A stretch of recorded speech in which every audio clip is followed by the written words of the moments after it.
सब के अर्घा सुपली लेके देता, तू यही ना पानी में खड़ा हो गइल बाड़ू। बाप रे बाप, हमार 3 दिन के भूखले देह नहीं खे रोका।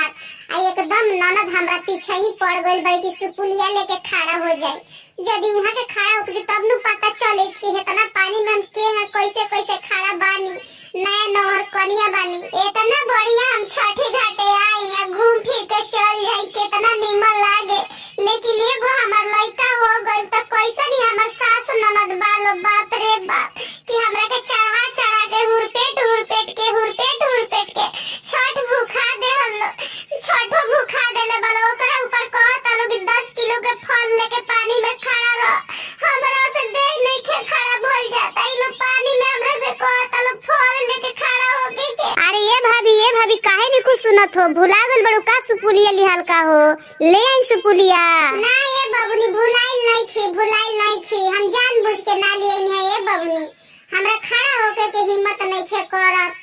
एकदम देहिया हमर जवान भइल बा, कैसे कैसे हम पानी में खड़ा बानी। अरे का ये भाभी, दुनिया ऊपर एगो तू ही छठ भूखल बाड़ू, बाकी है सब मेहररुआ छठ नहीं खेलो भूखल।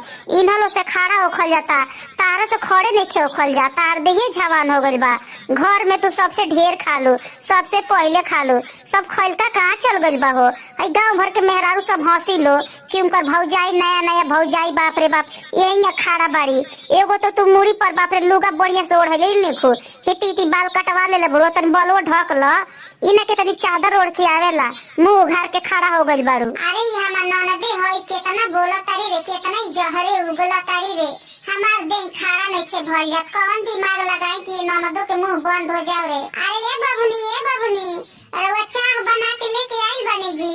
मम्मी आई नु छठी घाटे त कोई के आई नु कि कोई दे बबुनी के कितनी चाह बना के पीछे से लेके आई। अरे ये भाभी ओकर टेंशन मत लो, वो हम बना के लेके आइल बानी। हम सुपुलिया लेके आवत तनी तारा के देतानी।